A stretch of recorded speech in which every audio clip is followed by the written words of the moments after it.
जय माता दी। हर हर महादेव। कहा जाता है कि यदि अपनी मनोकामना नंदी जी के कानों में कही जाए तो वह उसे भगवान शिव जी तक अवश्य ही पहुंचाते हैं। आपने अक्सर देखा होगा कि नंदी जी भगवान शिव जी के मंदिर के बाहर विराजमान होते हैं। कहा जाता है कि नंदी जी बाहर इसलिए विराजमान होते हैं ताकि भक्त आसानी से उन तक अपनी बात पहुंचा सके। तो आखिर क्यों है और क्या है इसके पीछे की कथा, आइए जानते हैं इस वीडियो के माध्यम से। कथा प्रारंभ करने से पहले आपसे अनुरोध है, यदि आप चैनल पर पहली बार आए हैं तो इसे सब्सक्राइब अवश्य कर लें। आइए कथा प्रारंभ करने से पहले एक बार सभी लोग सच्चे हृदय से बोलिए, हर हर महादेव। देवों के देव महादेव ही सर्वोपरि हैं। इस संसार में सब कुछ शिवमय है। शिव ही आदि है और शिव ही अंत है। जब जब भगवान महादेव जी की बात होती है तब प्रभु के साथ जुड़े नंदी को हम कैसे भूल सकते हैं। जब भी भगवान शिव जी की पूजा होती है वहाँ भगवान शिव जी के वाहन नंदी जी को भी विशेष महत्व दिया जाता है। हर मंदिर में देखा जाता है कि भगवान शिव जी के सामने ही नंदी जी की मूर्ति भी स्थापित होती है। जिस प्रकार भगवान शिव जी के दर्शन और पूजन का महत्व है, उसी प्रकार नंदी जी का भी दर्शन और पूजन किया जाता है। नंदी जी भगवान शिव जी के सिर्फ वाहन ही नहीं हैं, परम भक्त भी हैं। शास्त्रों में ये प्रसंग मिलता है कि भगवान भोलेनाथ ने नंदी जी को ये वरदान दिया था कि जो भी तुम्हारे कान में आकर अपनी मनोकामना कहेगा उसकी सभी इच्छाएं अवश्य ही पूर्ण होंगी। कथा के अनुसार नंदी जी के पिता शिलाद जी ने अपने वंश को आगे चलाने के लिए पुत्र प्राप्ति की इच्छा से भगवान भोलेनाथ को प्रसन्न करने के लिए कठोर तप किया था। भगवान शिव जी ने उनकी कठोर तपस्या से प्रसन्न होकर उन्हें पुत्र रूप में प्रकट होने का वरदान दिया था। कुछ समय के बाद शिलाद जी द्वारा भूमि जोतते समय एक बालक मिला जिसका नाम उन्होंने नंदी रख दिया।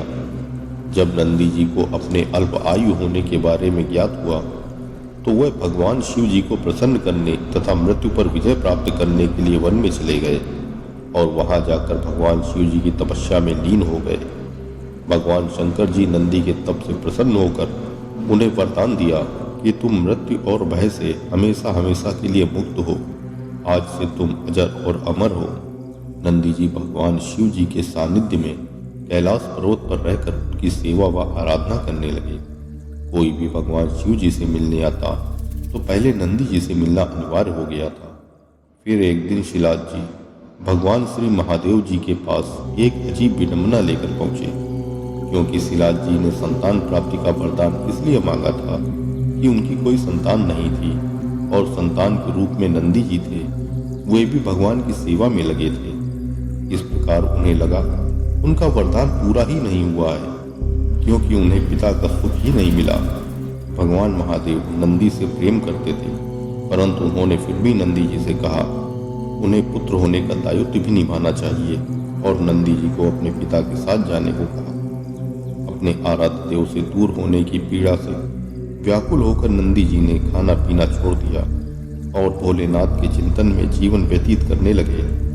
अपने पुत्र की यह दशा देखकर शिलाद जी पुनः भगवान शिव जी के पास गए और उनसे प्रार्थना की कि वह नंदी जी को पुनः वापस बुला ले, क्योंकि वह अपने पुत्र की ऐसी दशा नहीं देख सकते और साथ ही उनका वंश इस बात का प्रतीक होगा कि भगवान शिव स्वयं उनके पुत्र से प्रेम करते हैं। क्योंकि नंदी जी के जाने के बाद भगवान शिव जी को भी उनकी बहुत याद सता रही थी। वो भी नंदी जी से प्रेम करते हैं।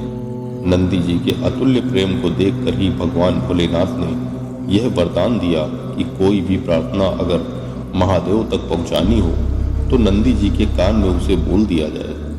यह प्रार्थना सीधे महादेव जी तक पहुंच जाएगी। यहाँ तक माता पार्वती ने भी भगवान शिव तक संदेश पहुंचाने के लिए नंदी जी के कान में ही बोला था।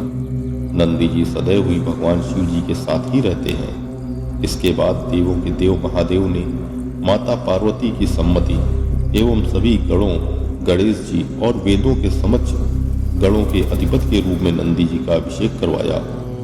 तो इस प्रकार नंदी जी बने नंदेश्वर। इस कथा से हमें यह पता चलता है कि भगवान शिव सदैव अपने सच्चे भक्तों पर कृपा करते रहते हैं। पौराणिक मान्यताओं के अनुसार मारुतों की पुत्री सुयशा के साथ उनका विवाह हुआ था। कहते हैं भगवान शिव जी ने ही उनको वरदान दिया था कि जहाँ भी उनका निवास होगा वहाँ नंदी जी हमेशा विराजमान रहेंगे। इसलिए हर शिव मंदिर में भगवान शंकर के परिवार के साथ साथ नंदी जी भी विराजमान होते हैं। तो यह थी कथा एक भक्त के प्रति भगवान की कृपा की। कथा को समाप्त करने से पहले भगवान भोलेनाथ से यही प्रार्थना है कि जैसे आपने नंदी जी पर अपनी कृपा दृष्टि की है वैसी ही कृपा अपने सभी भक्तों पर बनाए रखना। आइए एक बार फिर हम सब मिलकर सच्चे हृदय से बोलें, हर हर महादेव। यदि आपने अभी तक चैनल को सब्सक्राइब नहीं किया है तो कर लें, जिससे ऐसी ही धार्मिक जानकारी एवं कथाएं आपको प्राप्त होती रहें। यदि वीडियो पसंद आया हो तो लाइक करके कमेंट में हर हर महादेव अवश्य लिखें। जय माता।